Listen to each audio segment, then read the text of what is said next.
I have a confession to make. At one point in my life, I was consuming so much self-improvement content that I had a morning routine that took 2.5 hours before I even sat down to do anything.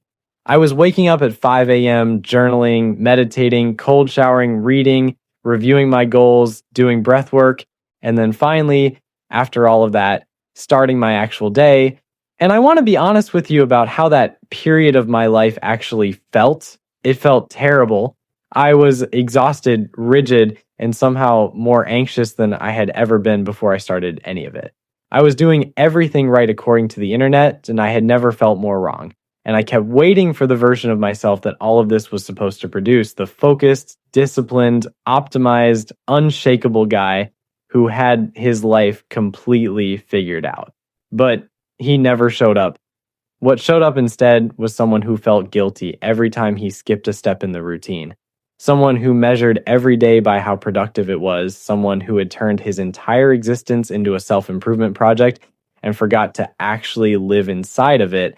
I don't think I'm alone in this. I think a lot of you watching this have been there or are there right now. And I think the reason nobody talks about it is because saying that self-improvement made you worse feels like admitting failure, like you did something illegal. But I want to make the case today that it's not your fault. The problem isn't you. The problem is what most self-improvement advice is actually doing to you underneath the surface. And once you see it, you can't unsee it. Here's the thing about the self-improvement industry that nobody's going to tell you. It is an industry that exists to sell you something. And the single most effective way to sell something to someone is first convincing them that they are not good enough as they currently are. Every book, every course, every YouTube channel in this space, including ones that look exactly like this one, starts from the same foundational premise. You are a problem that needs to be solved. You are version 1, and the goal is version 2. And version 2 is always just slightly out of reach, which is exactly what keeps you coming back. I'm not saying the people making this content have bad intentions. Most of them genuinely want to help.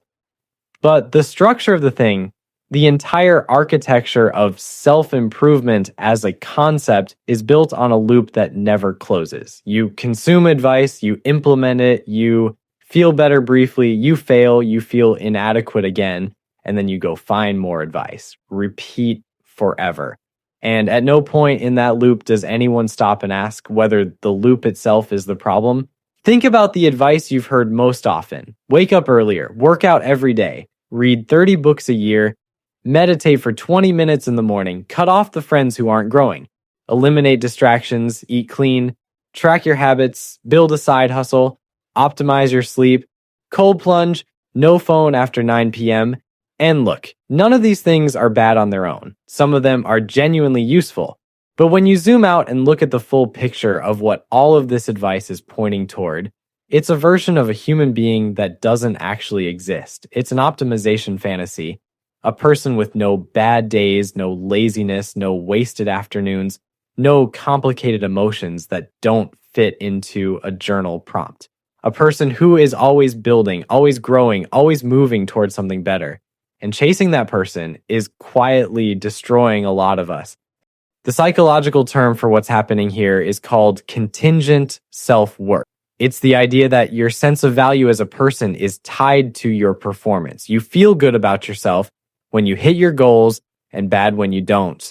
And the research on this is pretty clear. Contingent self-worth doesn't motivate people in long term. It destabilizes them. It creates anxiety, perfectionism, and a chronic sense of never being enough, no matter how much you accomplish. And the entire self-improvement industry is essentially a machine for producing contingent self-worth at scale. It hands you a standard, tells you to measure yourself against it, and then sells you more content when you inevitably fall short. Most self-improvement advice treats who you are right now as the obstacle. The current version of you, with your habits and your flaws and your complicated history, is framed as something to be overcome, something to be disciplined into shape.